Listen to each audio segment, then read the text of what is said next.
Have you ever wondered how artists and creatives get their start? Are you curious about turning your passion or something you love to make into your business? In this interview, I sit down with veteran glassblower Tim Shepard.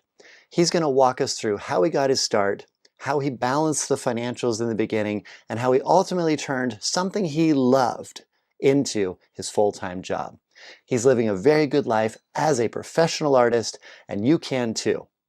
All that said, when I shot this video with him, I did a 2-camera angle shoot, and unfortunately, this camera didn't get the angle. But I have this angle over here. Just have to deal with it only being from one angle. So I hope you enjoy it. Thanks for staying tuned, and I got more great content coming to you very soon. Well, good morning. Good morning, Bill. How are you doing today? Fantastic. Good to see you. Good to see you too. I appreciate you doing this. Absolutely. It's my pleasure. It's always, so we've been friends for basically, I was over in Tampa. Let's see. So I've been over here 7 years, 8. We've been friends for at least 9 years. Yeah, 9 years. 9 years. I moved down to town in 2016, and that's when I met you, and I think we hit it off right away. Yeah, absolutely. Well, because you have the juggling background. Mm-hmm. So we know each other through juggling, and then of course you are a professional glassblower. That's right. That's right. These are all your pieces right here. Yeah. Yeah, I made all of this. I've been blowing glass for about 21 years now. Got a Bachelor's of Fine Arts in Glass Blowing from Southern Illinois University. I graduated out of there in 2010. Okay. And have been traveling around working at different studios. I came down to St. Petersburg in 2016 and started working here at the Moorian Arts Center and became the manager of the Moorian Arts Center in 2020 and have been doing that since. So from the time you were a kid, were you always interested in art? Were you always creative? Were you always building things? So I was always building things. Even as a little kid, I loved Legos and had these toys called constructs that are kind of a Lego variant, but just played with them all the time. I was always making and building things. I would always find little random pieces of metal or things and assemble them into, strange sculptures. Mm-hmm. But my parents saw that, and they really kind of, pushed me towards the arts. They did a lot of things that were just kind of available early on in life. So, for example, the university in my hometown would have theater plays, and they'd always be looking for kids to come up on stage and act. Well, that's free daycare whenever, you've got a bunch of little kids, so they would get us into these plays, and we would, go to the rehearsals and learn our parts. And of course, it made life easier for them, but it was also wonderful for me to learn how to memorize lines, to become comfortable talking in front of large groups, especially at a very early age when most people have no experience with that. Those kind of things were very helpful. And then when I was 12, they started to push me into these after-school art classes. Okay. These weren't a part of my school, but they happened at the local university in kind of a public craft space that the university held. And at 12, I started doing ceramics, wheel throwing, hand building, glazing, all that kind of stuff. Okay, so pottery. Pottery, yeah, Okay. exactly. At the age of 14, I took a leather embossing class and was hammering stamps into leather and enjoying that. At 15, I took a woodworking class. At 16, I took a silversmithing and ring making class. And then at 17, I took a glass bead making class. Okay. And I just became fascinated. I liked all the other things that I had tried.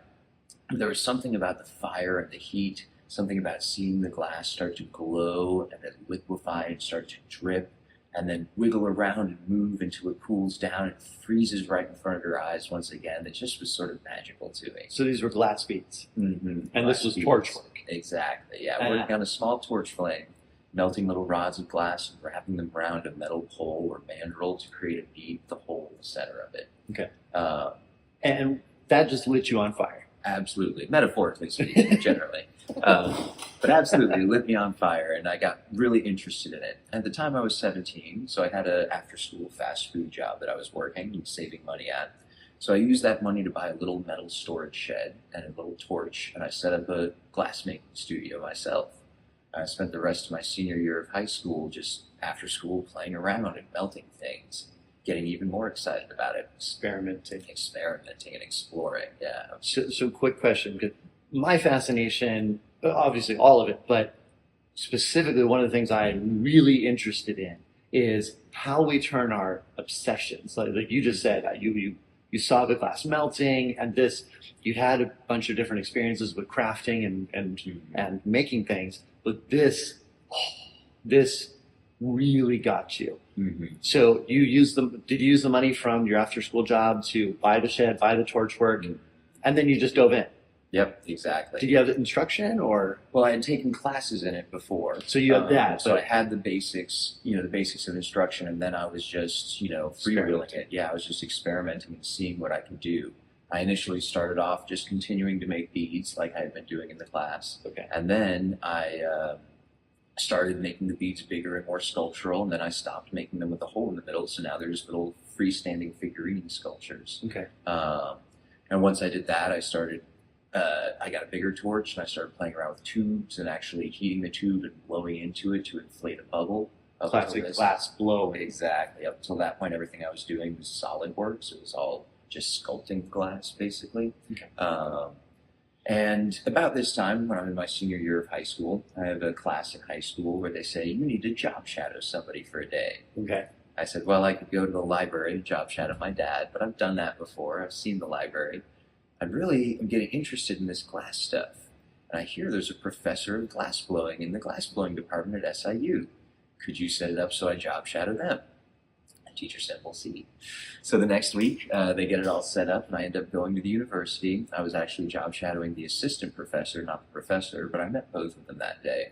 And got to, skip out on high school and hang out in college with these people playing with molten lava on a scale that I had never seen before, because bead making is very small, yeah. But this stuff was huge. They were making gigantic stuff and very experimental stuff because they were students in college.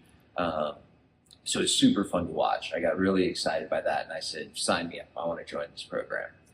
Now, I ended up taking a year off in between high school and college, but then that following year, I enrolled in the program and went through it and graduated out of that in 2010. So here's another question that I'm always very curious about, because as creatives, is it the traditional education pathway, or is it just this whole go out, school of hard knocks kind of thing? Do you think, obviously you went to college and you continue that, do you think that shadowing the professor and seeing that, you just say, oh, well, that's the next logical step. I'm doing this now. They're doing it at that level. I'm gonna go study that and just take it to the next level. So I think it was a very easy thing for me because, the university was right in my hometown. Okay. The teachers were setting up this job shadowing thing, and so it made it very easy for me to see that kind of transition into it. But I think that when it comes to education of a creative, or like figuring out how to pursue that path, yeah. I think that really the most important part was just me being interested enough to spend my own money that I had earned in this job and start to make it happen myself. Because what I found is I had already been doing that. I'd already been making beads and little sculptures, and I'd started to sell them by the time I first enrolled in college. So you'd already made money. I was already making money with the art. Were you making more money than you were at the part-time job? No, I was still paying. But you my saw bills the with potential. part-time job, but I saw the potential, and I considered myself a working glass artist when I enrolled in college. Well, I quickly found that most of my peers, the other undergrads, considered themselves students, and they would be glass artists when they graduated. It was an entirely different approach, because they were more focused on school, they were more focused on partying outside of school, whereas I was already focused on developing this career and seeing the opportunity to this, the access to the studio space is a huge opportunity to make that happen, because I had taken the time and money to build the studio space, and it was way more limited and way more difficult to make functional. Whereas when I had this ready-built university that had financing and all of that, they had incredible equipment that I then automatically had access to. And because you'd already built a studio, you appreciated what it takes to build a studio. Mm-hmm. And that's probably, I'm jumping ahead a little bit, but that's what probably drove your interest, which allowed you to be manager of a studio now, because you know how all this stuff works. Exactly. Yeah. It took a long time to kind of develop peripheral skills, not just the skills of shaping the molten glass, but the skills of maintaining and repairing equipment, or even designing and building new equipment. And fixing it. Mm-hmm. Exactly. Yeah. Okay, so another thing. You made the glass beads initially, and you said, this is cool. then you made some pieces that you sold, and you said, "That's cool." Where was the moment where you said, "I can not only pursue my passion, but I can not only can I make money out of this, maybe I can make my entire living out of this." When did that seed start to plant, and how did you cultivate that? So it had always been kind of an idea, maybe I could do this as a job, It seemed like a very inaccessible idea, especially as a young kid in kind of a rural area. There weren't a lot of working artists around. Right. Almost any working artist that I knew was traveling very far to sell their work. Yeah. And so it seemed possible but hard to access for a long time. By my senior year of college, I was making lots of work for my graduation show, and I'd been accepted into a juried show called the Rickard Siebold show. Yeah. And it was a juried show for graduating seniors in the art program at that university. Mhm. They had an endowment that allowed them to give a big cash award every year to either one or multiple seniors that won this juried show. I ended up not winning the show, but the work that I put in, one of the professors wanted to buy one of the pieces, and I just kept getting really good feedback. And it was about this time that I was in this show that my parents started to realize, like, when I first started to blow glass, my parents said, "We don't know what that is. We don't know if that's a job, but you're paying for your own college, so you can study whatever you want." Right. And throughout the entirety of college, I wasn't really sure if I would be able to do glass full time or if I would have to do something else. I thought I could, but I wasn't sure. By my senior year, when I was in this show, my parents were coming to see it. All of their friends were coming in. Their friends, some of them were art professors at the university. Yeah. And they were telling my parents, like, "This is good. This is like beyond This is what special." most undergrads do, And it started to really dawn on me that, like, I could pursue this and I could make it happen. So, I want to pinpoint this because I think so many people who want to be artists, creatives, they wrestle with this. That it feels like an impossible dream, so fruitless. So you would say that it isn't just this click moment where you're going along and then boom, that's what I want to do forever. Mm-hmm. It's this exploration. Can I actually do it? Let me dive into it. The passion for what it is drives you to keep getting better. You start getting some feedback, you start selling some pieces, you enter some shows. Even if you don't necessarily win, you get great feedback. A professor buys your piece and you start to go, "Man, I could really do this." Mm-hmm. So rather than that immediate moment, it's a progressive build, kind of like building your skill in the glass. We're building the confidence that I could really do this for a living. Mm-hmm. Exactly. And I think that, you might have that flash of inspiration where you say, "I want to do this," but you never start out saying, "I will do this, I can do this." You have to get kind of reassurance through success in a lot of ways. Yeah. And so if I had been in a situation where people said, "Oh, you can never do that. You'll never actually be able to sell glass and make your living that way," and that's all I had heard, then maybe after college I wouldn't have dove in so deeply. I would have kept a day job or something like that. All throughout college, I was working at a cooperative grocery store, cooking food from scratch in the deli. And I really enjoyed that job. I liked to cook. I grew up in the co-op because my parents were a part of it, so I knew probably a good third of the clientele that came through there on a personal level. Yeah. I knew another third just from seeing them frequently. And then the other third were people that I was excited to meet because they were interesting and, slightly counterculture type people in this small rural town. So it was a wonderful place to be. And I remember making the decision to stop working there. And it was really not about hating that place, but it was about knowing that in order to pursue glass more, I couldn't spend so much time on other things. Right. You had to focus your energy. Mm-hmm. So at that point, did you go get a job in a studio? Well, at that point, I was graduating from college, and I needed access to a studio. So I approached two people who ran a studio in the local area. Jan Thomas and Cameron Smith ran the Douglas Glass Studio. Okay. And I said, "I really want to make work. Can I rent your studio?" So I started renting studio time from them. I was also doing some amount of sweat equity, helping them to fix things or to melt new glass. But they were giving me a good deal because of that. And I was probably spending about $1,000 to $1,500 a month renting that studio. Okay. Which means I had to make way more work than that and sell way more work than that every month because I didn't just need 1,000 to rent the studio. I also needed to pay my bills. I also needed to pay for gas and lodging and dining as I went and sold the work. It's difficult to sell the work in the rural area, so I had to travel and do a lot of craft shows. That was initially almost my entire income stream.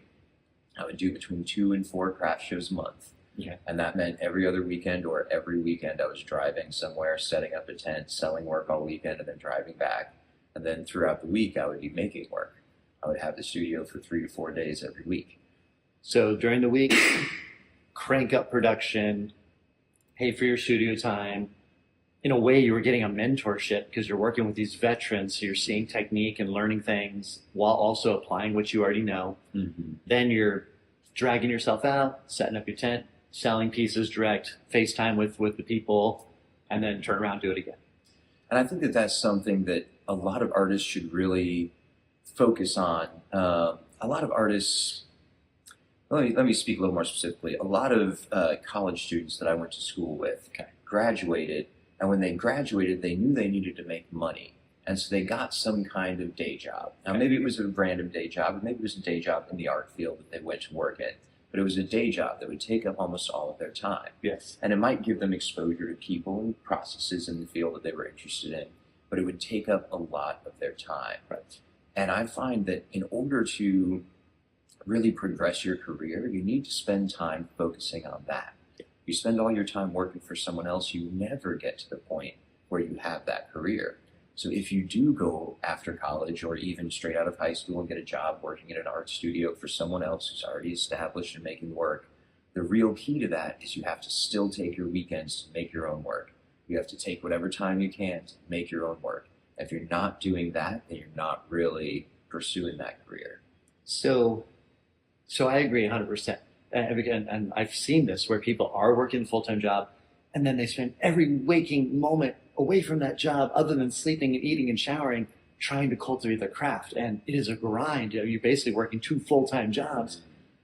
But in your case, because you had already put in a lot of time when you were still in high school, you already had that foundation, and then you went to college, you had that foundation. So you had been able to develop the skills to where you were able to get a job in a studio and continue that craft. Whereas if somebody had, as you said earlier, maybe they were partying or not taking it seriously, they're getting to that starting line maybe a little behind you in technical ability, whereas you're able to get a job right in the studio. They still need to put in another 1,000 hours of training to get to the ready to work in the studio.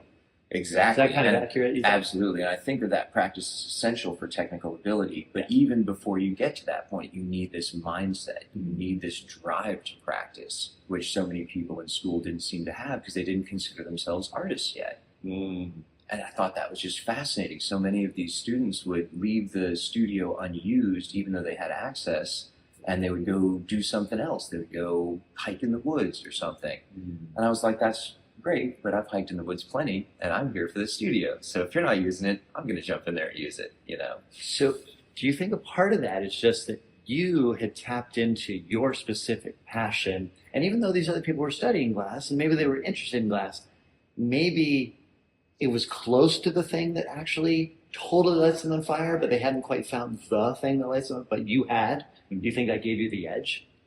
Absolutely. Absolutely. I think it also, in a strange way, it gave me an advantage to grow up in the college town because most of the other students were coming to a new place. They didn't know anybody, so they were socializing heavily in order to meet people. And that meant going to parties at frat houses and things like that. You were already established, knew everyone. Exactly. I already had circles of friends and family. I'd already gone to all the keggers when I was in high school, so that was not intriguing to me. And I could just spend all the time in the studio. Now, when you first join a program like this, it's not uncommon that the beginning students get the last pick of when they use the studio, so you get the worst times. And that meant that my first semester in glass blowing classes, My blow slot was 11 p.m. to 2 a.m. Friday night. Of course. Oh no. Now, at the time, I worked at the cooperative deli at 7 a.m. Saturday morning. Oh, And I found that going home at 2 a.m. and trying to go to bed and wake up for that shift was just brutal. impossible. Yeah. If I get less than 3 hours of sleep in a night, it's not worth getting. Yeah. So I developed a habit of going home after the blow slot and going to my flame shop and blowing glass from 2 a.m. until 6 a.m., going inside and taking a shower, going to Straight work, to work. and then going home at about 3 p.m. on Saturday and falling asleep and sleeping until Sunday morning. But that drive to take access and to say, well, how can I make this work? I'm not going to skip this 11 o'clock blow slot because all the other kids were. They'd be like, oh, I've got something going on that night. I'm just not going to make anything. Yeah. But I was not going to do that. I was going to take that access and that drive to make that happen and figure out a system that was functional, even if it wasn't the best system. It was functional, and I did it every week for an entire semester. Like that push to pursue that was what was really important, I think. Wow. So you were getting your 3 hours in the main studio and then all those additional hours. And you basically turned it into maybe one, not a full week of it, but that one shift was a full-time, immersion. Exactly. So, and I kept pursuing it throughout college. So typically speaking, at our university, every program's a little different, but at our university, they would give each student 1 3-hour blow slot per week. So you would get 3 hours to go to the studio and make your work. Okay. Typically speaking, you need an assistant. So someone would come in and help you, and then you would go into their blow slot and help them. So 6 hours a week, you would be in the glass studio. Sometimes, by the time you got to your senior year, you were allowed to take 2. And then maybe you were in there for 6 hours making stuff, and then you were helping someone for 6 hours. So you were in there for 12 hours on top of typically a full class load. And then some people had student jobs and things. In my senior year, I had taken the 2 blow slots. I was assisting a graduate student and another graduate student, and then I was sneaking into the studio anytime it was not in use. And on average, I was in the studio 24 hours per week. Wow. On top of a full-time job, or, a 30-hour-a-week job, on top of a full class load. And it was insane. It was the most crazy I've ever been. I had 0 free time. I was working 7 days a week, pretty much over 8 hours each one of those days. And all of my old friends from high school who were, sticking around local and just working day jobs were like, what are you doing? can you hang out? You do this? Nope. Well, I've got an hour in 2 weeks. I'll see you then. Yeah. And it started to dawn on me that it was kind of a breakneck pace and that I needed to pull back in order to get really good. And that was about the time that I started to say, well, I need to quit this day job. I need to stop working at this grocery store and just kind of focus. But you didn't say my creative endeavor needs to pull back. You said my typical 9-to-5 endeavor needs to pull back. I agree. And that was You didn't go towards safety. You went towards, sorry, go ahead. I agree. And that was huge in pushing me towards my artistic career. But I think that would have been way harder to do if I had entered college never having sold anything and went through college barely selling anything. Yeah. It was the very fact that I'd been selling X amount very regularly that allowed me to step back from my day job and just say, I can make money like this and I will make money like this. I don't know that I will, but I'm going to make that happen. But you kind of knew because you'd sold pieces. If I just go to the fairs and the way you sell pieces right now in this beautiful gallery is different than how you sold pieces back then when you were going and setting up a tent at a craft show. But you could see the potential. That's amazing. Exactly. No, but I thank you. I love this part of the story where this was your divergence. Do I just give up this crazy art thing and just focus on getting a real job and keep doing it on the side, or do I pull back that and go all the way? I think that's a magic moment that so many creatives, artists, inventors, it's so seductive to have the security of the normal job. But like you said, the amount of money you can make at that normal job versus what you can make as your artist, once the art is cultivated, there's no comparison. It's for as a juggler, I was working Friday, Saturday, Sundays and getting those the rest of the week off as opposed to working Monday through Friday and just getting my 2 days off. And that allowed me to train during the week. So loosely similar, but I love that you're sharing all this. Continue more.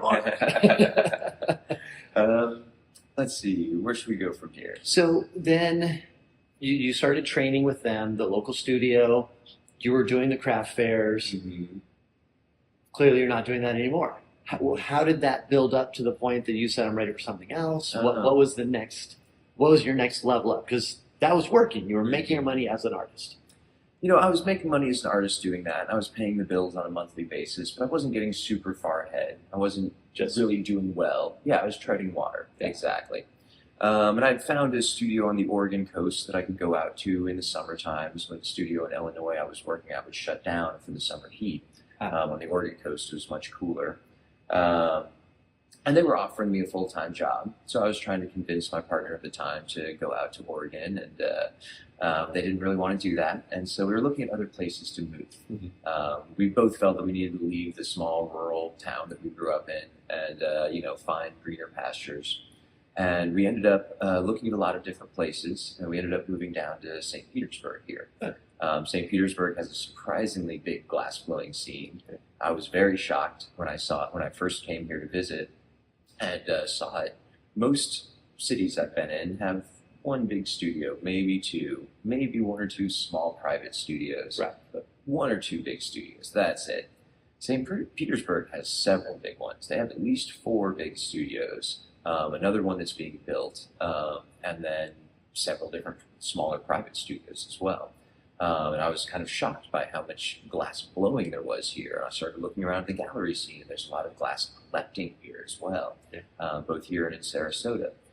And I started looking around at the culture here and found there's a huge performing arts scene as well, because the Ringling, using Sarasota as their winter home for so many years.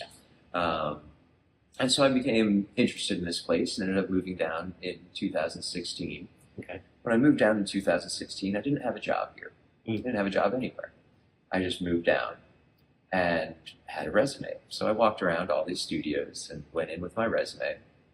And the Morian happened to have 2 folks doing demos out in the studio. One of them was the manager. And I said, hey, I'm new to town. Here's my resume. I would love to find a place to work at. And he said, oh, well, usually when people come in here, we ask them to come back on a later day and do a demonstration piece, and we can kind of evaluate them and see what skills they have. But you're here right now. Would you like to make a piece now? I said, well, I don't have any of my tools or anything, but sure, I'll make something. So the next demo starts up. We have bleachers full of people watching, and I make a vase. The manager is watching, and he approaches me after the demo and says, that went great. We clearly know what you're doing. The other guy working with me today has been working for 8 days straight. I really need somebody. Is there any way you'd be interested in working the rest of the day? Same day. Same day. So I walked in here, and then all of a sudden, I'm on the clock. You were on the clock before you even filled out an application. Yeah, Social security card. Like, just one of those kind of serendipitous moments where everything lined up. I show up in a new town with no job. This place needs a worker. So I start working here, doing demonstrations, and very quickly, find myself as a valuable part of the team. Yeah. This place not only pays you to do the demonstrations, but affords you access to a studio to make work and to sell work in the gallery space with gallerists who will sell it for you. This was a big change from what I'd done before. Up until then, I was doing craft sales. I was responsible for selling work. Right. And for artists that haven't done that before, selling your own work is incredibly difficult. Right. Every time someone says, I don't like this thing about your piece, or you're charging too much for this piece, it's personal. Yeah. It's hard to hear. When you're selling someone else's work, you're like, no, that's the artist. That's the price they said. Yep. It's not personal. Yeah. And your job is to convince them the artist is worth it. So you're just talking up the artist all the time. It becomes much easier to talk up these artists than it is to kind of brag about yourself. Yes, 100%. And so I found that when I came here and started having people selling work for me, it started selling much faster. This is also a very high foot traffic studio. We have the Chihuly collection, a museum of Dale Chihuly's glasswork on premises, which brings in visitors all day, every day. We have typically between 200 and 500 visitors on a given day. part of the ticket to go into the museum includes coming to our studio for a demonstration and then going through the gift shop on the way out. So that is a huge amount of foot traffic, just eyeballs seeing your work every day, all day, opportunities to sell. And I found that that was incredibly valuable. Yeah. Since moving here, I've barely done any craft shows because I sell so much work out of this one gallery. Which, speaking of, we're sitting in front of, this is all yours right here, Yeah, right? this is also my work right here, my section of glass work.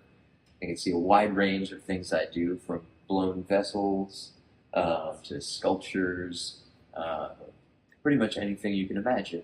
If you can imagine it well enough, you can make that of glass. So, Yeah, it's beautiful. oh, thank you. So I want to back up to one thing, because I think this is so important for artist creatives to hear.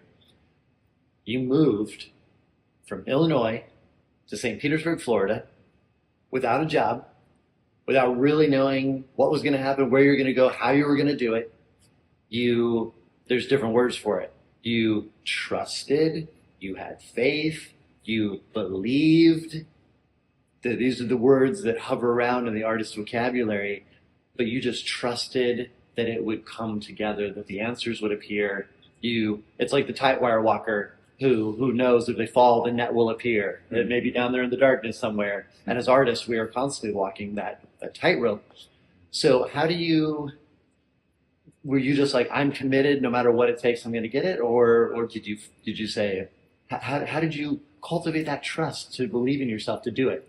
I think that trust is only cultivated through successes. And so you need to build with small successes, comfortable successes, and then keep pushing that until you find you don't have that confidence, that trust.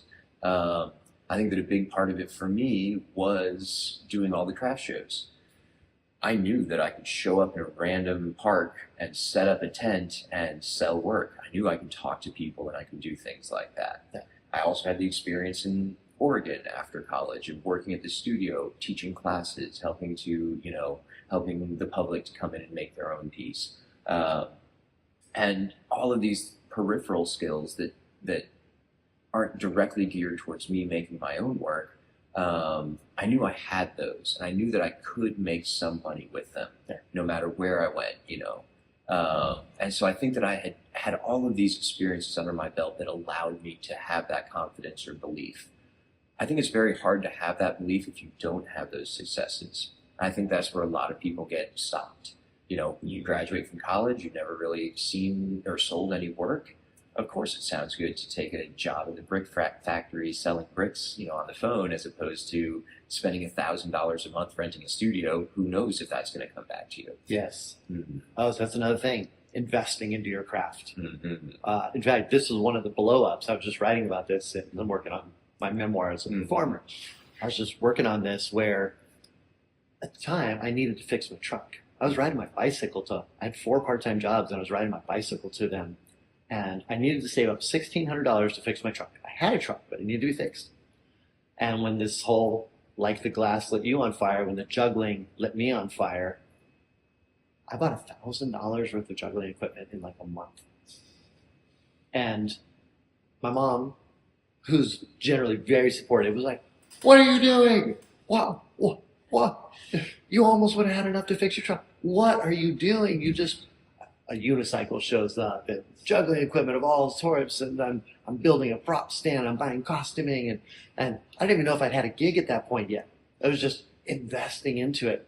And that's part of it. You have to just throw your money into it and believe that it's gonna pay off somehow. And even though, again, she was generally very supportive, but you have to trust your own vision. Mm-hmm. People who love you and care about you want to see you succeed. They don't want to see you waste your money or go on a fool's errand. But if that's the thing that lights you on fire, if that's the thing that you're going to do, you got to at some point be able to hear your own creative voice and trust it and run with it. I think that's another thing that is very hard to do.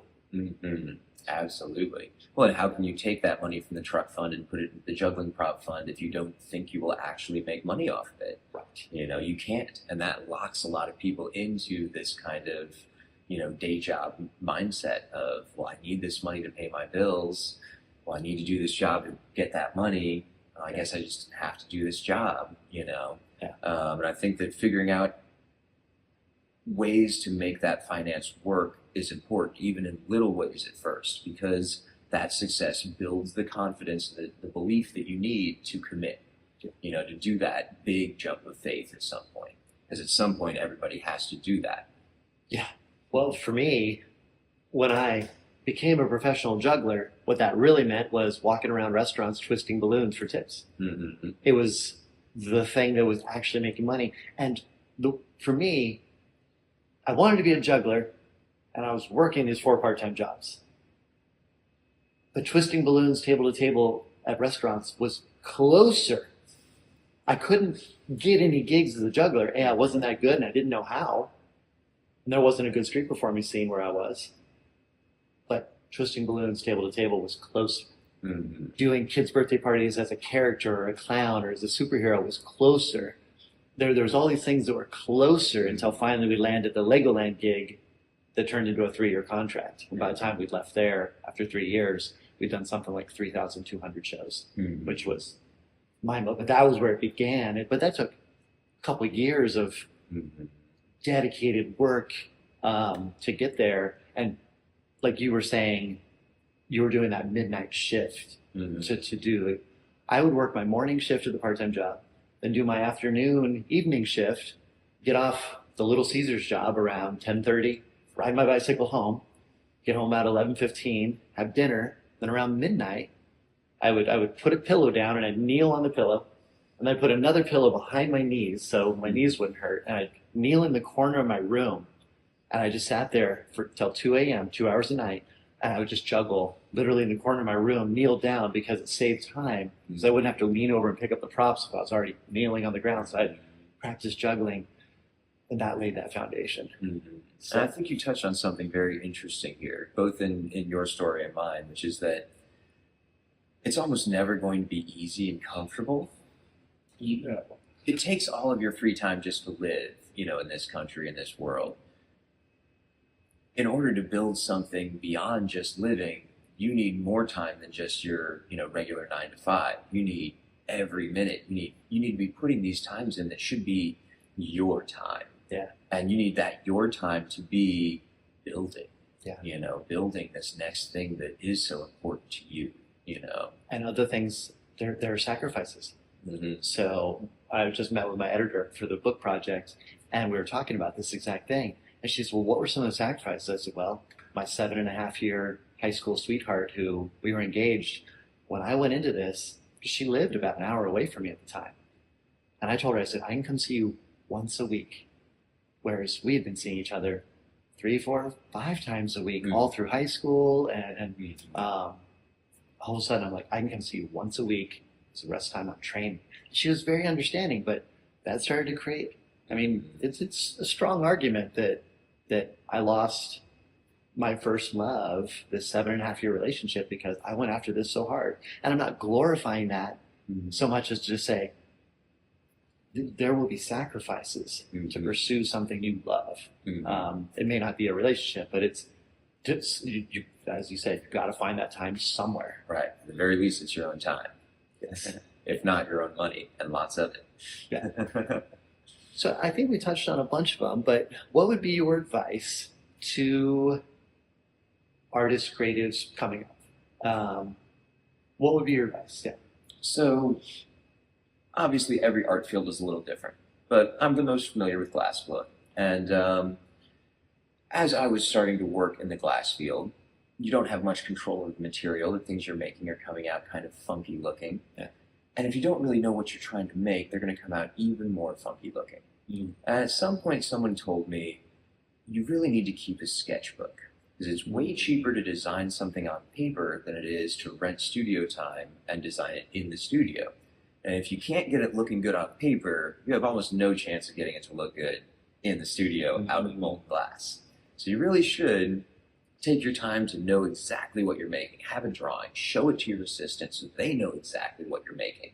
And then if something's not going right, they might be able to say, oh, if you just do this, maybe it'll work. You know, you might be able to problem solve in those ways because you know exactly where you're looking at or what you're looking for, and you know what you have, you know how you can maybe see how to get there. Yeah. I think that keeping a sketchbook working on paper is actually very valuable for glassblowers and often underappreciated. Well, so all the times we've talked about this, that you've never mentioned that, but it makes perfect sense because you have your vision, and when you sketch it, you allow the assistant to also see your vision. That makes a lot of sense. Picture's worth 1,000 words. If you want Yes. to sit there and tell someone what they're going to be doing, they may misunderstand quite a bit. Yeah. All right, another question. Looking back with the benefit of hindsight, is there anything that you wish you had done differently, or something that some pitfall you feel you could have avoided? Anything come to mind? Anything you wish you could go back and tell your younger self that would have accelerated you on this path? You know, it's a tricky thing because there's always going to be a balance between taking the personal time to do what you love and what makes you happy and feeds your soul outside of your art, and then putting the time into developing your art career. I think if you don't feed your soul enough, then you get burned out and it becomes hard to develop your career. And I think that if you just go full bore into that, into just working all the time on your artistic career, then you end up not pursuing it in the long term. And I think that I think that you need that balance in order to really make it happen. And I think that balance point is going to be different for every human. Sure. So it's all about staying in touch with yourself, staying in touch with your own, psychology, and whether you're happy, whether you're sad. These things can be easy to forget about, easy not to check in with yourself and say, wow, I am profoundly unhappy right now. I need to make changes. Yeah. Sometimes that doesn't happen until a big event catalyzes it. But being able to stay aware of that on a more day-to-day basis, I think, is important, because it really is amazing, the creative endeavors, if you're feeling burnt out, how your productivity drops off. Yeah. And you can just spend hours and hours getting nothing accomplished. Yes. So I can relate to that. There were days where I was just training hard to continue training hard, and if I'd just taken a little break, it probably would have helped, but I'm still in it. And now I did hit some level of burnout. I did, and I went and I took classes with Avner the Eccentric at the Celebration Bar in Maine. And I went to the Auguste Rendezvous and I worked with some of the best clowns from around the world. And I started doing some professional development. And I just kept thinking to myself, I wish I had done this in the first 5-10 years of my career instead of 20 years into my career. And it's not to say I didn't get development, because I did, but I wish I'd done more of that, because it would have rounded me and grown me so much. In the same way that if you go to another studio, you might see a technique that you haven't seen before, and you just go, oh, that reinvigorates me. Or musicians, I think there's some value to jamming with other people just to bend your brain in different ways. So, well, and here's an interesting development of that idea that kind of brings us back to what I was talking about as far as checking in with yourself. If you had gone to Auguste Rendezvous in year 5, you wouldn't have learned the same things you learned in year 20. True. But maybe you needed it just as bad in year 5 as you did in year 20. You just weren't as aware or weren't as willing to say, oh man, I need this. Let me make the sacrifices to make it happen. Yeah. And I think that that's kind of what I was talking about as far as checking in with yourself. You do need these things that fuel your soul, that aren't just, obviously waiting tables as a day job won't fulfill you, but maybe at some point performing at Legoland wasn't as fulfilling either. It was by the end of it. Something to change it up. Just like I love managing the studio, I love blowing glass, but at some point managing the studio isn't fulfilling, and I need to pursue that artistic career. I need to take residencies that take me away from here for a week or a month so that I can just follow something that really interests me. Yeah. Create something brand new and work with people brand new and places brand new. And yeah. Exactly. Well, so that brings me up a really good question. And maybe this is another thing. How long have you been blowing glass now? 21 years. 21 years. And I started entertaining in 97, so I'm pushing. So we're roughly in the same kind of place in our careers. And I'm trying to cultivate new things. I'm trying to create new things, trying to challenge myself in new ways. What are you in the next 5 years? What are some of the things you want to do to challenge yourself and push yourself to a new place? Or what would you like to chase? So there's a few different things that I'm really wanting to dive into pretty hard. One of them is a re-exploration of my senior thesis work when I was in college. Okay. That work was all, it was very influenced by ancient Greek pottery, like the red and black vases. Okay. They would depict heroic figures and, Yeah. stories on the vases, Yeah. and put them as a centerpiece for the table to inspire conversation about nobility and heroism at dinners. I found this idea to be really interesting. I liked the ancient vases and the aesthetics of them. Yeah. So I started recreating the forms out of glass, but on the surface I would put these intricate lace-like patterns, like you might be able to see in some of the cane back here. I would cover the surface, it would be a red bubble with these black... This guy. Yeah, sure thing. Can I pick it up like this? Yeah. I would cover the surface, which was a red bubble, with these black striped canes, kind of like this. Mm-hmm. So instead of there being gaps, it was just these striped lines covering the entire thing. Okay. And then I would engrave into that. I would engrave one layer that cut through half the lines, and one layer that cut through all the lines. And I would make these, carving the surface with diamond or diamond bits or sandblasted grit. Okay. Okay. So I was removing glass to cut through these lines. And that would leave an image that either had crosshatched lines, single directional lines, or no lines, creating shadows, midtones, and highlights. So as opposed to a very graphic image, it was more of like a sketchy image. And nobody else had really been doing that in glass, which really interested me. And I did a number. Gorgeous, by the way. Thank you. I did a number of pieces like that for my thesis graduation show, and then stepped away from it and haven't really revisited that body of work since. That was 2010, so about 15 years ago. And your skill level has just continued. Exactly. So to revisit, Mm-hmm. that would be I think I awesome. could make much larger work. I think I could do much more detailed drawing, if you will. Yeah. The imagery could be more detailed. And I think Your I would ability like to to... sketch is better than it used to be. Exactly. I think I would like to bring that up and update it in an interesting way, because at the time I was doing Greek forms and I was doing Greek stories like, Sisyphus rolling the boulder or, things like that. And now I think I would like to do more current figures, like close-up, portraits that are recognizable. And I think that would be a really interesting place to take it. A portrait of a figure on one side, a quote from them on the other, or something like that. So this is a really powerful thing that I think is sometimes overlooked in art.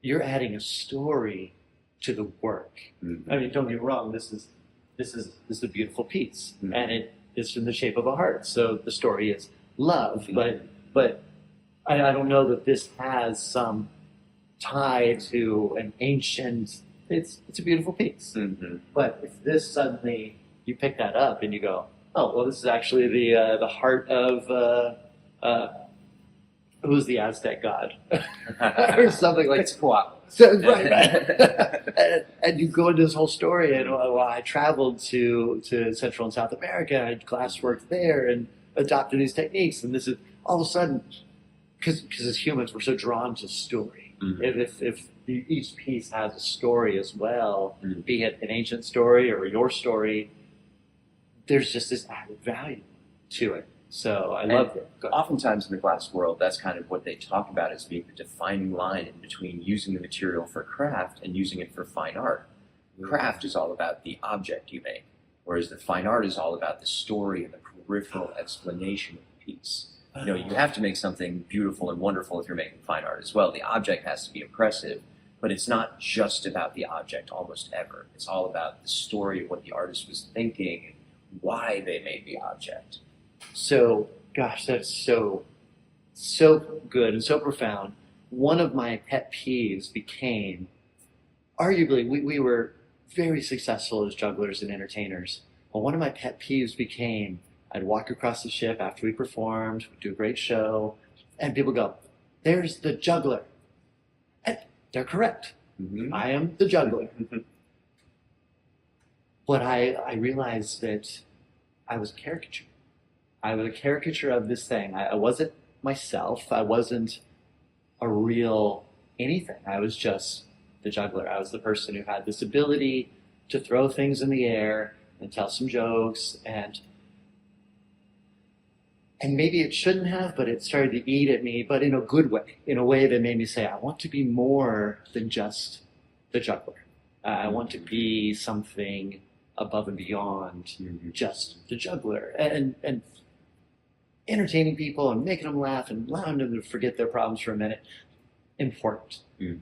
But I feel that I've reached a point in my career that I'm ready for something more. I'm ready for something deeper, and juggling will always be a part of me, and entertaining will be a part of me, but I want that something more. So that story, thank you. That is, yeah. At this point, do you rely solely on your glasswork for your living and to survive, or do you have multiple streams of income? Pretty much entirely glasswork. Yeah, I've been the manager of this studio for 4.5 years, so I've got a salaried position with benefits. That always makes it easier. But even before that, I was doing pretty much exclusively glasswork for my income. Wow. So in a way, you've managed to kind of lock in a little bit of the 9 to 5 security while also being within the art, which I think is a unique and special place within the creative process. Mm-hmm. So that's really cool. Those positions are few and far between, so I kind of have to luck into it. But now and then, with the proper skill sets Right. and experience. Right, exactly. How do you handle the unpredictability of income as an artist? Are there any financial habits or systems that have helped you? Yeah, so when I was renting studio time right after college, there was a high expense, and I found it produced a lot of anxiety if I didn't have the money for next month set back in my account already. And so I developed this habit of having at least 1 month's expenses in my account that was in savings untouchable, not going towards this month's expenses. Now, sometimes I would dip into that, and then I would be anxious until I replenished it. Yeah. But I found that having that made me way less anxious. And it seems silly in some ways to need money so badly for so many things and not be touching this money that I had. But it was psychologically very beneficial to know that I had it there. So I do the same thing. I have a window that's a base, that's my buffer. And by creating that artificial lock, at that number, you push yourself to, because we are masters of our own destiny. If you need to go make money, you just go sell it. You figure out a way to sell it. So you force yourself before the money is at zero and you're in a panic state to go make that money. So interesting. So without ever thinking about it, we have a similar system. Because I also, as soon as my reserves drop below a certain amount, I start to go, I got to work on this. Well, and that's not just good advice for artists. Every financial book you read is going to tell you to have a month or 2 months of expenses set back in case of emergency. Yeah. And you encounter a lot more emergencies as an artist when you don't have a day job. Yeah. So it's very, very helpful for us in particular. But I think it's helpful for everyone. And just the confidence as an artist is so important. Do you have any tips for artists who struggle with the financial side of it? Once again, general self-help books are going to be very beneficial for you. Read about budgeting. It's going to sound silly, but read about it, try it out, and see if it works. Different books are going to have different strategies.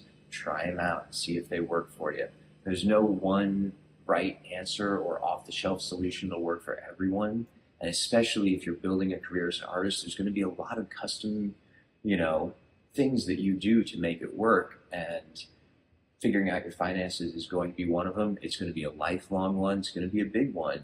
So take it seriously. Do your research. Well, and when you work for yourself, you can't have any gaps in your armor. You have to, if you go get a 9 to 5, you turn up, you do the thing, you get paid, you fill out your W-2, you pay your taxes, you're good. Balance your books. But when you're the artist, you've got all the expenses, all of the planning, you can't have any holes in your game of understanding. It's when you're an artist, you're a business person, you're a sales person, you're a people person, you're a creative person, you're not, it really is, it requires you to be a complete person in all the avenues, because it's not your strengths that hold you back, it's the 1 or 2 areas where you're weak, and we got to level those up. So, Thank you so much for this. Yeah, definitely. Anytime. It's always my pleasure. Yeah.